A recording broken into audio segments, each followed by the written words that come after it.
Hello வணக்கம். Welcome to Mani Vedic astrology. நம்ம இப்போ 2024க்கான சனி வக்ர பயிற்சி பலன்களை பற்றி பார்க்க போகிறோம். நம்ம தலைப்பை பார்க்குறதுக்கு முன்னாடி நம்ம சேனலை சப்ஸ்கிரைப் பண்ணுங்கள். அப்படின்னா தான் அடுத்தடுத்து போடக்கூடிய வீடியோக்கள் எளிதில் உங்களை வந்து அடையும். வாங்க நம்ம இப்போ தலைப்பை பார்க்கலாம். சனி அப்படிங்கிற ஒரு பாவ கிரகம் இப்போ வந்து கும்பராசியில் அவர் இருக்கிறாரு. ஜூலை மாதம் 5ஆம் தேதியே அவர் வக்ரமாக ஆரம்பிச்சிட்டார் 2024. இப்போ சனி பகவான் பூரட்டாதி நட்சத்திரத்து மேலே ட்ராவல் பண்ணிகிட்ருக்காரு கும்பராசியில். பூரட்டாதி நட்சத்திரத்தில் ஒரு பகுதியினர் வந்து பல பிரச்சனைகளை வந்து சந்திச்சிருப்பாங்க. சில பேருக்கு அவரால் எந்த பிரச்சனையுமே நடந்திருக்காது. சதய நட்சத்திரக்காரர்களையும் ஒரு பகுதியில் உள்ளவங்க வந்து தொடர்ச்சி அனுபவிச்சிருப்பாங்க. அவங்களுக்கெல்லாம் தசா புத்தி சரியில்லாதவங்க பிரச்சனைகளை அனுப்பிச்சிருப்பாங்க. ஆனால் ஒரு பகுதியினருக்கு சில பிரச்சனைகள் இருந்திருக்காது.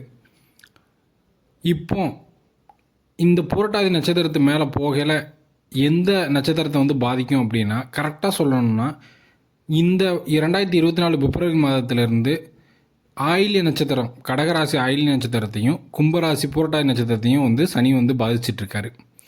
இப்போ என்ன பண்ணுறாரு அப்படின்னா, இந்த பூரட்டாதி நட்சத்திரத்துலேருந்து அக்டோபர் மாதம் 4ஆம் தேதி சதய நட்சத்திரத்துக்கு ட்ராவல் பண்ணி போவார்.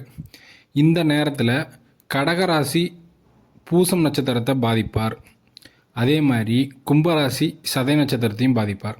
நம்ம ஆல்ரெடி முடிஞ்சது, நமக்கு ஓரளவுக்கு பிரச்சனைலாம் சால்வ் ஆகிடுச்சுன்னு சொல்லி கொஞ்சம் பெருமூச்சு விட்டுட்டு இருந்தவங்கள திரும்பவும் ஒரு ஆட்டி வைப்பார் அப்படின்னு தான் சொல்லணும்.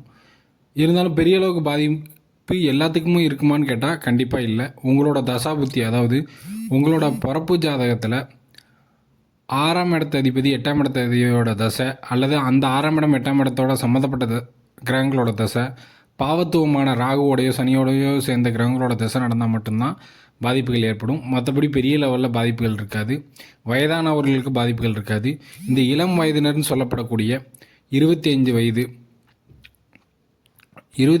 டு ஒரு 40 வயது உள்ளவங்களுக்கு தான் இது வந்து பெரும்பாலும் பாதிக்கும். எந்த விதமான பாதிப்பை ஏற்படுத்துவார்னா, பொருளாதார ரீதியாகவும் ரொம்ப இளம் பருவத்தினரை வந்து காதல் செய்ய வச்சு காதல் தோல்வி ஏற்படுத்தி மனதளவில் பாதிக்கும். பெரும்பாலும் இந்த பூச நட்சத்திரக்காரர்களும் சதய நட்சத்திரக்காரர்களும் அக்டோபர் 4ஆம் தேதியிலிருந்து நவம்பர் மாதம் கடைசி வரை நீங்கள் கேர்ஃபுல்லாக இருக்கணும். ஏன்னா இந்த வக்கரத்தில் வரக்கூடிய சனி திரும்பவும் சதய நட்சத்திரத்து மேலே ட்ராவல் பண்ணி புரட்டாதி நட்சத்திரம் போகிற வரைக்கும் பூசம் நட்சத்திரத்துக்கும் சதய நட்சத்திரத்துக்கும் பிரச்சனைகளை ஏற்படுத்துவார். ஏன்னா வக்கர நிவர்த்தி ஆகி கெடுதல் செய்யாமல் விட்ட நட்சத்திரக்காரர்களுக்கு திரும்ப பிரச்சனைகளை ஏற்படுத்துவார். அதன் பின்பு மறுபடியும் புரட்டாதி நட்சத்திரத்துக்கு வந்த பிறகு ஆயில்ய நட்சத்திரக்காரர்களுக்கு பிரச்சனைகள் அதிகமாக ஏற்படுறதுக்கு வாய்ப்பு இருக்குது. இந்த சனி பயிற்சிக்கு பின்பு தான் கடகராசினியரும் சரி கும்பராசினியரும் சரி ஓரளவுக்கு வந்து நீங்கள் அடுத்த லெவல் போகிறதுக்கான வெளிச்சம் வந்து உங்களுக்கு தெரியும். இருந்தாலும் கடகராசினியருக்கு 11 குரு இருக்கிறதுனால தசாபுத்திகள் நல்லா இருக்கவங்களுக்கு சில பண வரவுகளை வந்து இந்த 11ஆம் இடத்து குருவானவர் பண்ணியிருப்பார். இருந்தாலும் சனியானது வக்ரமாகி உங்கள் நட்சத்திரத்து மேலே போகுதுன்னா கண்டிப்பாக அதுக்கான பாதிப்புகள் இருக்கும். அதனால் கண்டிப்பாக சனி பகவானை சனிக்கிழமை தோறும் சென்று எல்பொட்டணம் ஏந்தி வழிபடுங்க.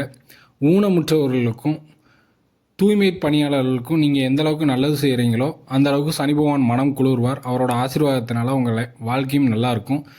பெரும்பான்மையான பாதிப்புகள் வந்து உங்களுக்கு வர்றது குறைஞ்சி நீங்கள் நிம்மதி அடைவீங்க அப்படின்னு சொல்லி நம்ம அடுத்த அந்த ராசி பலனை முடிக்கிறேன். நம்ம அடுத்த வீடியோவில் சந்திக்கலாம்.